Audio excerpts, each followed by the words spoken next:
Are you struggling to find the right balance between acting quickly and overthinking your decisions as a leader? Wondering how you can truly empower your team while staying aligned with your organization's goals? If so, you're in the right place.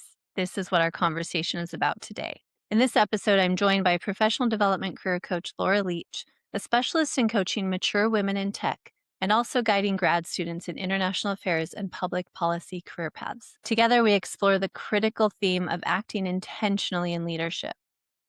A for ACT, remember, is in our HEARTset Leadership Framework, so it's perfectly suited for this podcast.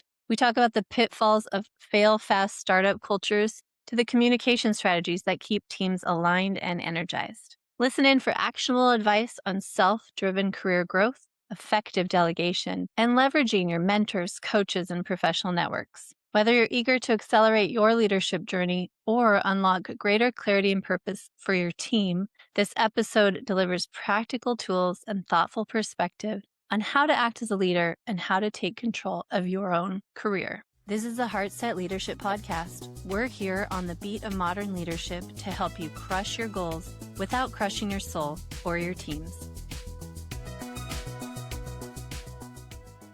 Laura, thank you so much for being here for another robust conversation. I love having conversations with you. We've known each other a few years now. Before we get going, why don't you just introduce yourself to the audience? Oh, well, thank you so much. I am so excited to be here. Yes, I love talking with you and all things professional development in so many different ways. So my name is Laura Leach. I am a CEO and professional development career coach for Meredith Consulting, which is my own private practice. So I have two different hats I wear. I oscillate between my private practice where I focus on mature women in technology, but also just in the professional workplace and helping with their transitions.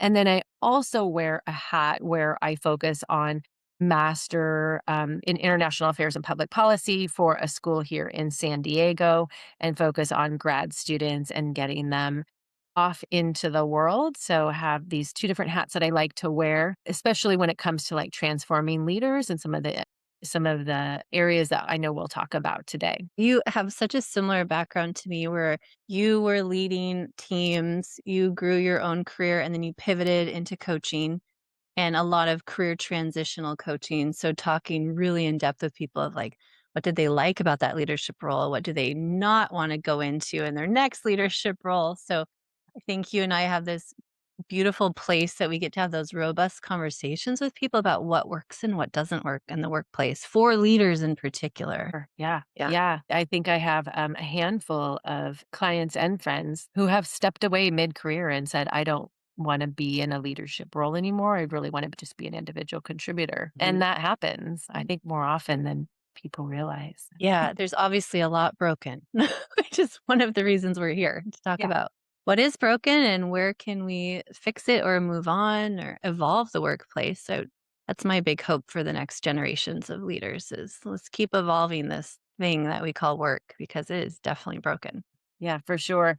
I find a lot of it is it's so self-driven, right? Like oftentimes in the workplace we don't have a lot of these tools where things are broken and we don't have a lot of tools or support or resources or finances, whatever the company that you're at may be. And at the end of the day, you're driving your own career and then it's upon yourself to incorporate professional development, to take classes, to find a coach, to work with mentors, all the tools that you can put in your tool belt because more often than not, a corporation isn't going to provide it. And I think that's kind of a misnomer as we are off into our careers and mid career, we're realizing what we don't have. And I think that's when, we look back and go, oh, this is all broken and these systems are broken. And it's true. But I think there's a lot that we can do individually along Mhm. the way that can help shape, I guess, not quite fix all the broken pieces, Mhm. but at least the ones that are in our path. Yeah, for sure. Taking control where you can, right? And really designing your own career and all of that, which huge proponent of as well, of course, as a coach. So we're going to get into some specific topic around this concept. And if people are listening, then I know that they've got that same mindset of, do you want to take control where I can? And I want to work on this. I'm not going to blame everybody else for all my things, even though there are parts that I'm claiming are broken. There are Right. things we can take control, and we also need to be accountable for our own actions, which leads me into our theme today. So, we're going to talk about acting intentionally, and this is how do we show up for our team and for the organization we're working for. A lot of leaders are stuck. Everyone has a boss at some level, right? Even if founders are listening, they've got stakeholders or investors or clients, people that they have to kind of be accountable to and themselves. So, when we talk about acting intentionally, like taking action, we both have seen such a spectrum where there's the overthinkers that don't take action quick enough. You might Mhm. overthink everything. And then all the way over to, I see this a lot with founders and people that are like quick paced industries where it's like, we've got to get going. So let's just act, even if we don't have all the data and the information. And on both extremes of those spectrums, it drives teams crazy. Yeah. Finding that balance. I would love to hear from your perspective as a coach and a leader yourself, where you've seen this play out and the pain points that leaders face when they're trying to decide how quick and how intentional to act. Yeah, that's great. Thank you. I immediately think of imperfect action is just still action, right? And then what we hear a lot in startup environments is fail fast, Mhm. right? We get that. And that mentality, I think, definitely drives behavior, but it could also really create an environment that's not tenable to be in. It's not sustainable even. It's such a great concept, the fail fast, right? And especially in technology startup companies. But I think it's really important. I think you said, like, when to take action is so important. And then, um, how do you as a leader lead with that action? So how do you communicate that action, right? There's one thing to set those goals and come up with those priorities and then work toward those priorities, hopefully not changing the goal, like we're going to the goal no matter what, but also how do we as leaders insert ourselves when we see problems arise because we might have had these experiences before. And we want as leaders to let our population and people and our teams, stumble, of course, and learn. But how do we insert ourselves that still drives behavior and still is also kind of driving toward that goal? And one of the things that I always think about, and it will always come down to, for me, is communication and just kind of leading with that curiosity and like seeing something, saying something, right, to our team when it happens. And then with that curiosity of how do we go and have these proper check ins so that we can make sure that we're still driving toward that same goal. So for me, it's communication. It's goal setting, right? And it's taking a look at what are we driving toward and how are we getting there? And then what your communication Mm. style is and cadence without being that micromanager, and then with also still making sure that we're driving at the speed we need to drive to. Yeah, there's so much power, isn't there, in just naming it and owning it. Like you mentioned at a tech startup, and I've worked with these types of organizations where at least you go in knowing that it's been named, like we are going to fail fast, we are going to move quickly. Even in recruitment, they'll ask questions of like, have you ever been in a startup environment? Do you understand the speed of this style that we're looking for? Because it's not for everyone, that's for sure. So, first of all, naming it, and I've seen that that is the only sector and organization that besides some government entities that will kind of say the opposite about themselves, although I think that's shifting in the current political climate.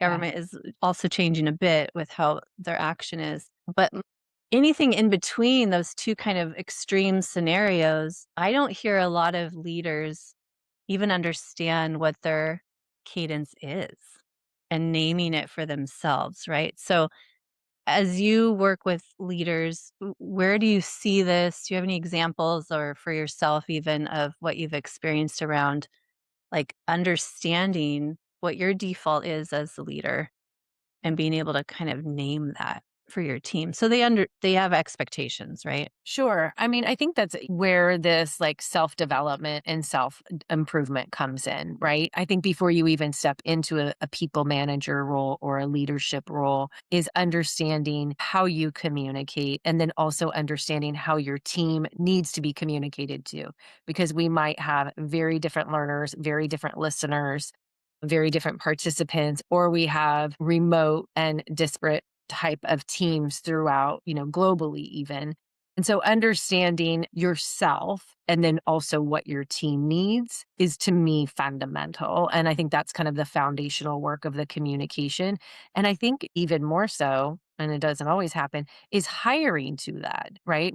We also want to make sure that we're hiring people that understand we might be working in a fast-paced environment, or we might be not. Maybe we're in a different type of like a more of a waterfall type environment where things take time and pace, and somebody coming from one environment to another, like you said, it is, I mean, if you haven't worked in a startup environment, you don't know until you know. And once you're there, it doesn't mean that you could do anything and work backwards, because it's just as hard to unwind what those types of expectations are, because everyone else is going to move slower. So that also becomes a pain point. Some of my leaders have struggled in communication is when they've been part of a merger or they've inherited a team. And if they've inherited a team, they've specifically inherited a team that was underperforming, and they are in a place where they need to help get them performing or manage them out. And they've come to me where they've asked, just from an outsider, non-biased perspective, of how can I be the best leader and the best coach and the best mentor? And also, how can I make sure that I manage the right people out without it affecting the team, and do that with grace? And I do find that that is where that action happens, is taking your own, what can you change about yourself and how that's affecting the teams and or team that you have either inherited or are currently having, because there's a lot of dynamics that happen at that level, especially when you're inheriting different teams and trying to either integrate them or make sure that all of the priorities are still being achieved and the goals are still being achieved. And then how do we communicate that? So, Yeah, it I- sounds like we're uncovering kind of some layers of the onion, if you will, of consider before you act, figuring out what is your personal default and comfort level with action. So there's different layers of acting and considerations, right? Then what does the organization need? Then what does your team need? And what do your goals need? All these different layers of needs and considerations for a leader, and peeling that back and then figuring out how to align all of it. Um, yeah, when you're trying to move quickly and take action, that can be a lot of thought processing. right. Yeah. As with anything, being a strong leader is also being a strong program manager and is also being a strong communicator. You're always wearing a lot of hats and you're always prioritizing which hat you need to have on and when you need to have it on. Think also about what your own leadership style is and how can you lean into that in certain areas. I'm more of an empathetic leader, and I can lean into that in some instances, but I also have very strong boundaries that have come with experience. So how do I manage both of those, because they're completely opposite sometimes in feelings and thoughts and action? But I do believe that when we go back to kind of the action, and I think about action from a leader, it's really in the details. That action is in in the details, and it is in all of those components, and also how you deliver that message or the messages that need to be delivered in various ways. Yeah, and I think it's important here to say you're not alone as a leader. It feels so lonely a lot of times, especially when you're feeling that pressure to take action. Mhm. And this is also where the overthinkers, because of all those layers and different considerations, and like you mentioned, your default might be misaligned with what, like if you are an empathetic leader and you're being told cut half your team. Now there's this polarization that is feeling very opposite and not like it's flowing well together. Figuring out how to go about that. There's coaches like you and I, there are mentors, often, not always, which is why the coaching industry has really taken off. There are AI tools, right, to have a little quick conversation to put all those considerations in and maybe uncover some of the chaos and figure out next steps. But I have found that that sometimes bogs people down even more when they're using those tools, unless there's something just to unblock. Have you seen this with the use Oh, of AI? yeah, yeah. And also I just watched an episode of a show where it kind of backfired in the communication about sharing communication and using it as a tool or a mentor. I do think you can in a pinch, you can kind of quickly ask a question like here's the situation. How should I go about handling it? I think that's great. I think it's a great band-aid and it can happen really quick. Long-term solutions are more, of course, we're always going to go to our favorite books and authors or our favorite blogs or our favorite newsletters. And of course, the entire coaching community at large. But having that mentor and having an internal champion or somebody that you can go to very quickly that understands your organization and that knows the nuances about the behaviors in the organization or different personalities that you're not going to get from AI and you're not and maybe not even a coach, right? That also could be therapy, right? Therapy always looks back, and we always say coaching is forward progress. So it's got to be somewhere in the middle. But the quick fix for sure, I think technology can help you out. But the nuances within the organization, how to navigate certain organizations, specifically in larger corporations, that can be very challenging. And also, yeah, it can be so challenging, as we know. And even in startups, right? Like you're going to have all these different personalities that are trying to achieve a goal because they have these expectations that they can move at this fail fast pace. And so some of those personalities are very aligned, with imperfect action. Let's get this done because we're also driving to a number or shareholders or going out and raising money. I mean, we've got to do whatever we can to get there. And I think more important is from an action perspective is understanding your team and when to take action. And the other piece I was thinking was having clear communication around what you want action to look like, right? When we think about what does action look like, oftentimes I think about how did I communicate it to the team? What did I tell them action looked like? What am I committing myself to? And what have I committed the team Mhm. as well? Yeah, I sometimes I think about bigger programs that I have hosted or championed, and I think about how do we get to the end goal of success? What does success look like, and how do we drive toward it? And then when I'm communicating, what does that action look like?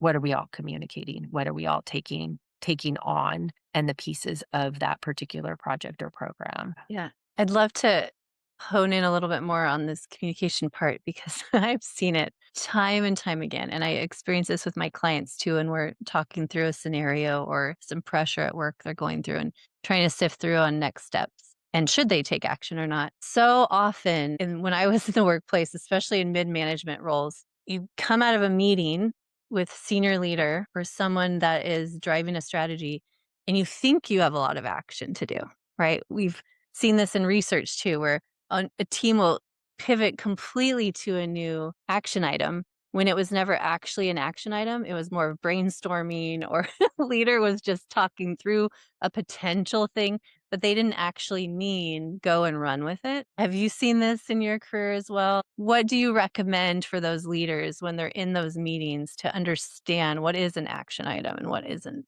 Yeah, that's great. You see it all the time, right? Especially because you have like a lot of like hypos or high potential employees who, just run at a different pace and are always wanting to do a great job. They're climbing the corporate Mhm. ladder. They're like whatever it takes to get noticed. I'm always looking for extra things to do. So you see that a lot with your I shouldn't say hypos, but high potential employees, all the slang. They have such a project management mind where I think about bigger meetings and I think about all these action items, these brainstorms. Did we take time to make sure that everyone knew what we were all charged with before we walked out of the room? We used to always use like, these are your marching orders. Do you really know what your marching orders Mhm. are? And I think it's really important. So personally, what I find myself doing is making sure like, can I just take a minute to make sure we're aligned?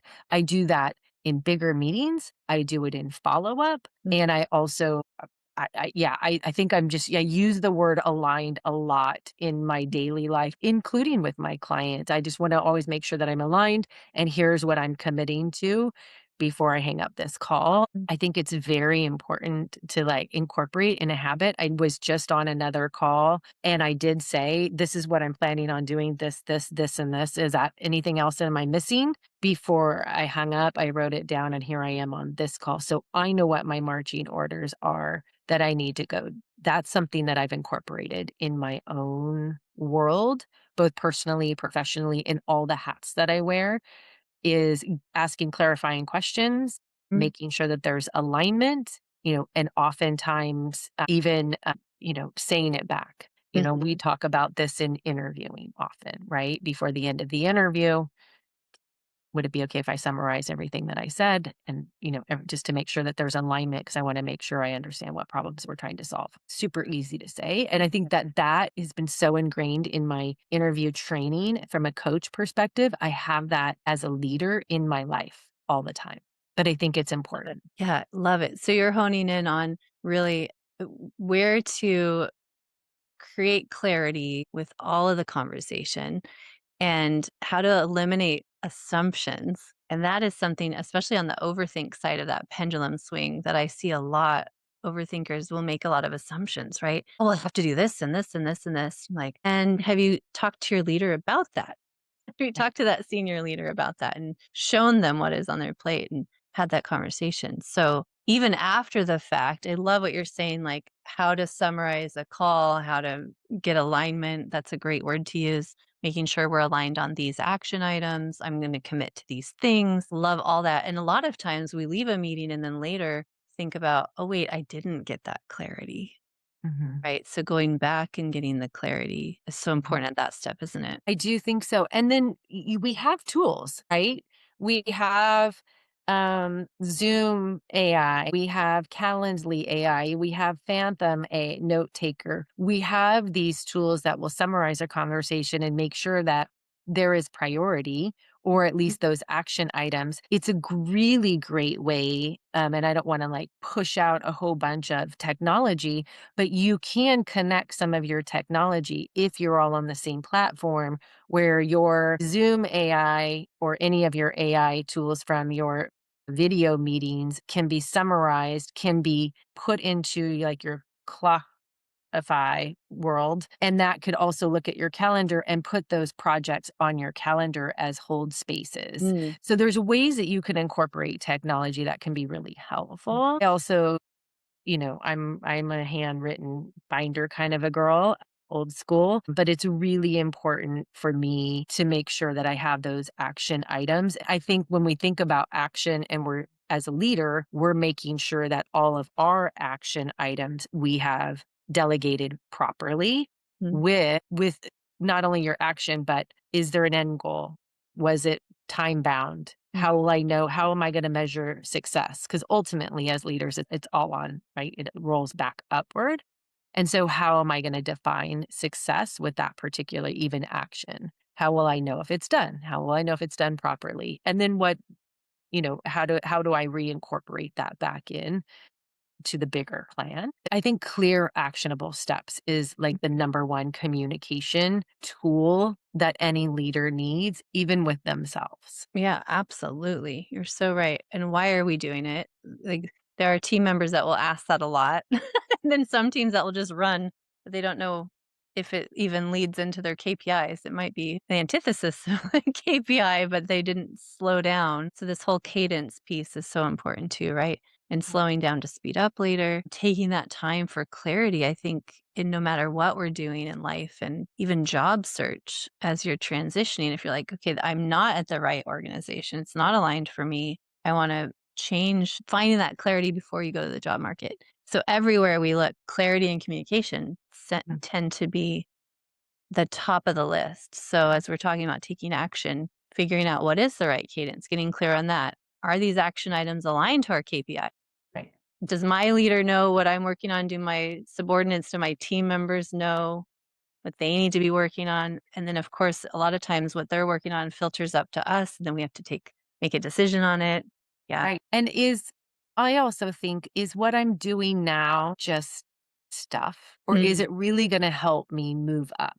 So Mhm. if I'm in that position, I often looked at some of the work that I did in my past and thought, is this really going to help me get a promotion? Or am I just getting stuff done and checking a box today? Having that clarity, even of where do you want to go, and is what you're working on going to help you get there? Or am I just doing some administrative work or operational work or getting somebody else's projects off their plate? Or is it really going to help me in my own path? And I don't think about climbing the corporate ladder anymore like you. I'm not in that world, but I do think about the work that I do out of most of my jobs. I think, is this going to help me with any of them? Right? Is this going to help me in? Am I going to learn something? Am I going to have an experience? Maybe it's not going to help me, let's say, get the next client, but this is really going to. I'm going to learn so much. This is going to be really helpful for me. So I'm always looking at what is this experience and is it going to benefit me later? But in a corporate world, I always think about whose work am I doing and is it going to help me get to the next level? Because oftentimes we push the work that we don't want to do off our plate. And it doesn't necessarily mean that it's clearing space for more the work that you want to do. Yeah, yeah, for Right? sure. And as we delegate those action items too, it's really important to think about, am I empowering someone else and elevating them and their experience, which does reflect well on us as leaders as well and helps with succession planning and filling gaps or being, we want to take a vacation. We need somebody to fill in. Like, are they capable now? Do they understand? So I think what you're talking about also is how we do that with other people on our team as well, because we're usually responsible for that delegation of tasks and action. Absolutely. I always like to and have on my teams is really give everyone on the team an opportunity to work on something different or to hone in on a skill set that they might not have and to pair them up well with somebody that might have a different skill set. So like right now I have a coordinator who is not surprisingly young and not great at social media, but pairing her up with somebody that is really strong in social media so that she would have an opportunity more to learn to push out what she might need to do for her job and then continue to build on it. But I think it's really important as leaders when we think about action, like you said, what is our intention of how we delegate, but also what do we ask for? So kind of back up, right? I think about we've cleared our plate, we've delegated properly, we've gotten all of our empowered our team to take on certain skill sets or certain projects that are going to expand their career or their tool belt. How do we go and ask to take on action in a different direction? And I think that's a very gray area that we Mm. don't talk about a lot in our own succession planning, right? Our own individual development plans that we might have. And how do we go and get Hmm. certain projects that we might want to start working on because we do want to empower ourselves to get into a different role and maybe we have to take action ourselves, right? Yeah. I love that. Going back to like taking control of our career path as well. So, how do you recommend that a leader goes to their leader and has that conversation? Yeah, that's a great. So I will give a very great example. I have a client who is wanting to get to a VP role and is at a director level and is wanting to get to a VP role and is interviewing with other VPs, other directors within the organization and some external, right? So external competition into getting this position and went to a mentor and said, what's missing, right? What are my skill gaps? What is my experience? What is missing for me to step into this VP role? What don't I have? Because I have blinders on and I only see that VP role and I don't know what I'm missing. So one of the things that I would recommend is going outside your normal sphere and having, your own 360, if you will, but having somebody who can give you honest, non-biased feedback about a skill set that you may or may not have or an experience you just may not have had. So for example, this person had never handled a blank $1 million P&L, Mm. right? Mhm. Had really never run a business. from an operational perspective Mm. and had all of the other components of the job. But that piece is so important that, of course, she wouldn't be a candidate for the role. I mean, she just wouldn't. So how do you go and get that, right? How do you start working on that? How do you go and ask your boss, like, I want to start getting into this. This is a missing component. Mm. Maybe it's not my opportunity today. Maybe it's coming up, but I want to be ready for it. And so that's where identifying what might be missing from your experiences in your tool belt and then going and asking for it. And then maybe it's not your direct line of supervision, and maybe it's throughout the organization. Obviously, in a smaller organization, in a startup company, it's going to be a little bit different. You're probably going to have an opportunity to work on people. Opportunity to work on almost everything. Anything you want. Yeah, it's Yeah. yours. It's yours for the taking. But I do find that the people who know us best are inside of our ecosystem, and they can really give us that honest feedback of areas of expertise or experience that might be missing. So we may have those gaps. So that's what I would say is start do a little research first on what's missing. Those people who are close to you are going to think you're amazing and you can do anything. Mhm. And that's great, but we really need those people who can give us some honest feedback and probably some hard feedback to swallow of areas of opportunity, right? It's a growth opportunity, as I like to say, Right. right? What are those growth opportunities that I might need to get under my belt first before I go? And then it's the ask. Are you in a situation where, for example, this particular client didn't get the job and wasn't given an opportunity to work on P&L? So she had to go find that at another company. Mhm. And it was glaring. All of a sudden, it became very clear, Mm. crystal clear about where her opportunities were within the organization. And that's when she made the decision to move on. Yeah. So she was able to act very intentionally in that Very. part. Yeah.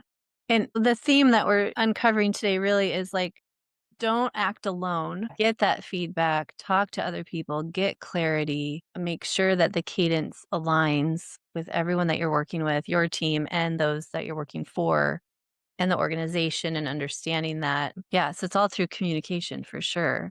Yeah. And Yeah. there's mentors, there's coaches, there's people that can help you parse through it all. I've seen so often too that teams will work so hard on something and drive all these actions to hand it over to the leader who set a date, something arbitrary, clearly, and then it never moved past them. Mhm. So frustrating for the team. Why did So we work so hard on that? And why did we do so much work when you didn't even take action on it? So also being really intentional with if you are giving a deadline, not just being arbitrary. Oh, see this so often. Well, when is our deadline? Right? The team's trying to get clarity. When's our deadline? When do you need this by? People just kind of look at the calendar. 2 weeks. Does that sound good? You can get it done in 2 weeks. But they're right. not actually intentional about that's going to feed, like you were saying as a project manager, that's going to feed into this next step and then that next step. And what does that board look like for timeline? Let's be a little more intentional about it. And sometimes when people do that, they realize, like, oh, this isn't a priority right now. Right. Actually, we need that next quarter. Right. And then that frees people up, which is what's the biggest resource as a leader is the time of your team to work on what's really important, right? 100%. Yeah. I see whenever anyone tells me, like, oh, you can get it in whenever, I have no motivation to get it done anytime soon. Yeah. Yeah, it's not your I hear that, and immediately it is not a priority for you. It is not a priority for me because, I'm going to be reactive to priorities, Mhm. right? And then I'm going to schedule accordingly. Yeah. So when I do hear, it's funny that you said that because somebody just was like, well, I'll get to it when we get to it. And I was like, okay, great. And I don't need to do anything. Great. Great. That That's and that's okay too, right? Like you Mhm. said, it frees up time, it frees up resources, and it helps and it helps your team pivot, move on, right? This gets set aside. Let's not lose sight of it, but let's set it aside and move on to something else that has a bigger priority or that's going to have a bigger outcome and a bigger gain that we need to get done. Yeah. Yeah, Yep. If you're just finding yourself trying to keep people busy, then it's clearly not acting with intention. It's just correct. acting to do for sure. Yeah. Yeah. All right. So we covered a lot of different topics, even internal promotions, which Oh, I was going to say something about that. So, the internal promotion side, people love to help, but being really intentional with your ask is also important, isn't it? Because I've had so many times as a leader, people will be like, "Oh, can I do an informational interview?" Or I want to talk to you about where my gaps are. Where do you see growth for me? When it's that ambiguous versus, "Hey, I'm interested in going over here or becoming a people leader," whatever that ask is for the feedback. Again, with intention, saying, "Where do you see my gaps or where is my growth opportunity to become a people leader?" Now I have something to react to, right? As a mentor, as a manager. So, um, I just wanted to bring that up that the way you described it was great because it was your client was very intentional with, I want to grow from director to VP in this path. What am I missing? And so Yeah. it's something that someone could actually give really specific feedback. Yeah. I think, yeah, 100%. I always, and I'm going to go back to career coaching, the piece, right? It's the informational interview and networking, right? I need to get a job. What kind of job? Oh, well, I could really do a lot. Well, send me your resume. Nothing's gonna happen. Whatever becomes of that. To me, I'm like, well, what did No. you actually ask for? Right, but no one knows of, like, I wanna help, so I always think, and I think this in the workplace, inherently, I'm gonna always believe this, always, like, the internal optimist that I am, inherently, I think people want to help, right? If we're not intentional about our ask, people don't know how to help. Mm. And they feel like, God, I really can't help that person. I haven't carved out enough time to help people. And I'm not a good person because I'm not helping people, when really we're not intentional about the ask. If we are very specific and say, I'm really looking for experience with P&L, and I'd love to learn at the very least about it before I take it on as part of my duties and responsibilities and ultimately take it over. What can I do to get myself involved? Very different than what are my gaps? What do you think's missing from my gap? Yeah, What's huge missing from my resume? can of worms. Right? Do I you don't know really which want to know worm. all those things? No. No. And I don't want everyone's opinion about it either, Right. right? I want to be really intentional. Mhm. Yeah. Yeah, I had new leader that had just stepped into the role that had come to me. I was a skip level above her, and she said, I have some questions about budgeting. I know you're good at budgeting because you manage all the budgets." And at that point, it was like a $10 million portfolio that I was managing. She knew that. So she came to me, very specific person in the organization, and with specific questions. So we had lunch and she sat down with her new P&L and she said, "Okay." And I said, "Well, tell me what you know already and where you're feeling like you're missing information." And so we went through and I was able to give her really specific feedback. Now she's grown a few different levels within leadership since then in the last few years. And I'm so proud of her because very intentional, taking action, acting and asking.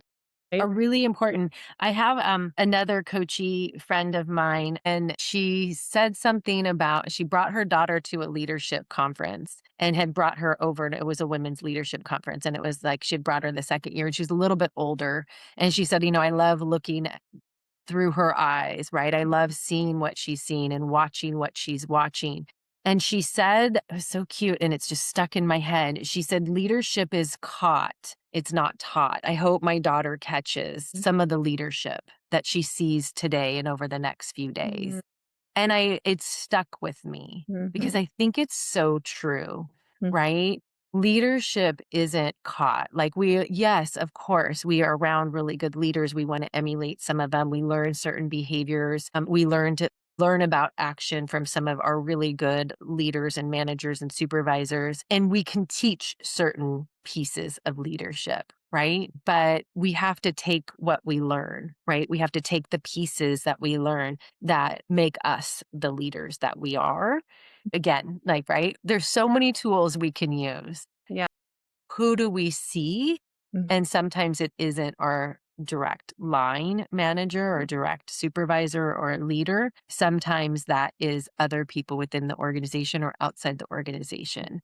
And thinking about, how do they act? How do they Mhm. treat their team? How do they see their boss? How do they show up in the organization? How do people see them in the organization? I think those components also all fall around action. right? And how do we as leaders take action? Yeah, I'll just Yeah, leave I it love at that. it. So the phrase was leadership can't Is caught, is not caught, taught. not taught. Leadership is caught, not taught. Love it. Yeah. It's so true. And this is why so many people come to me and go, "Oh, I just don't have a mentor where I'm at," or I want to figure out who to go to and where to see those examples, which is Yeah. the reason we have this podcast too, is to say you're not alone. And by the way, there are stories and examples you can hear as well and kind of make your own. That's right. And so many books and so many books. Yes. So many books. So many books. So many In books. the making of books, there is no end. Yes, there is no end. Yeah. And podcast and mentor groups. There's groups for every sector and every Yeah. industry. Industry groups are really so Yes. helpful. And You can conference. probably meet conferences is a Mhm. great place to meet mentors and other leaders, even if they're, across the country, even if they're in another country. It's a great. I know people, oh, I don't want to go to conferences. It's just so much social capital. It is so worth it. Mhm. It's so worth it to go to conferences, especially when you're building your network as a leader, specifically within industry. And if you're thinking about when do I get to be that VP and how am I going to get there? And what does that road look like for me? Industry folks are the way to really build a beautiful network that can Yeah. help you uh, become a better leader. I love it. Again, you're not alone. And this is also taking action on those bigger items like, should we invest in this AI tool? Should we do these things? If you're the one making those decisions or proposing those solutions to an executive team or a board, being able to cite, okay, this organization and this organization in my network are doing these things. The power I've seen in those boardrooms when you bring in examples of what else is going on in the marketplace, you can't even quantify that. Yeah, right. I mean, having that industry knowledge yeah. I mean, it really can be paramount to your own success, but to your career in Mhm. general. Yeah, and it really helps you make those decisions too. Do I take action now?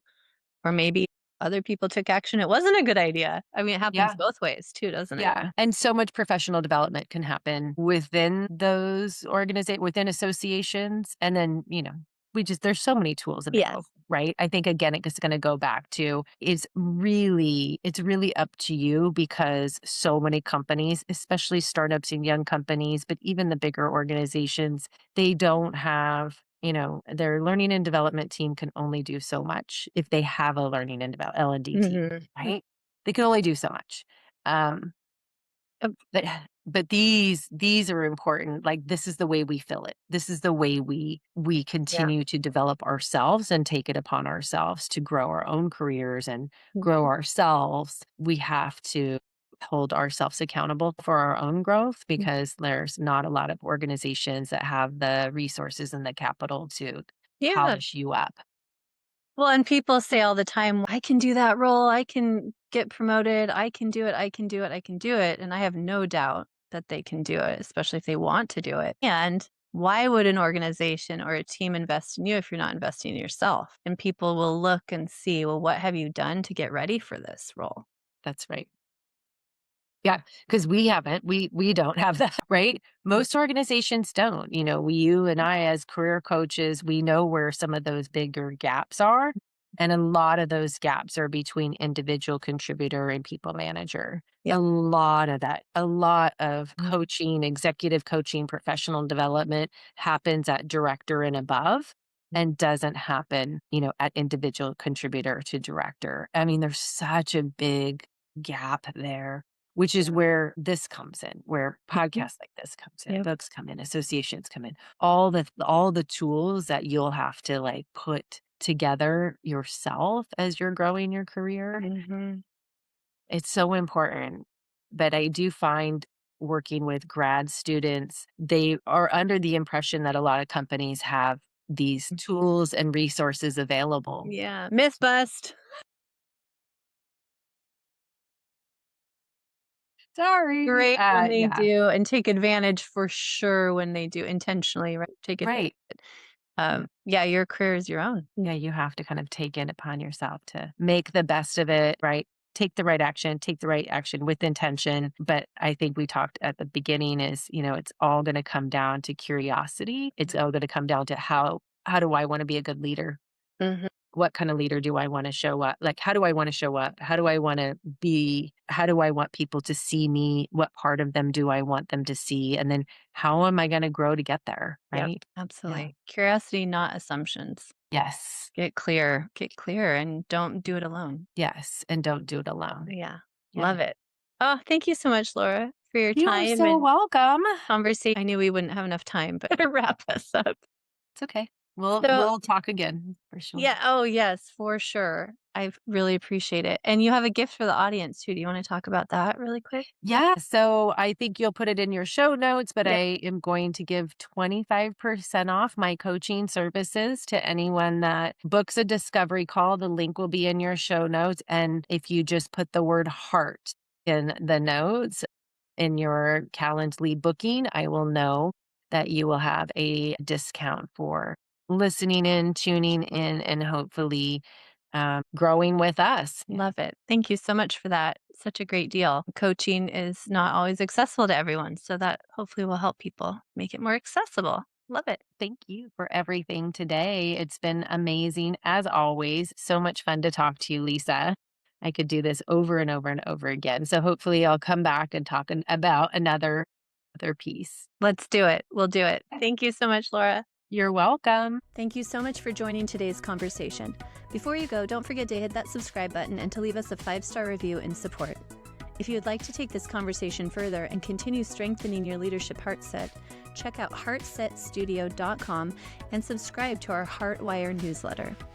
HeartSet Studio is also available to connect on your leadership development goals and initiatives for you and the other leaders in your organization. Contact us today through the website. And most importantly, thank you so much for all you do for the other humans in your life.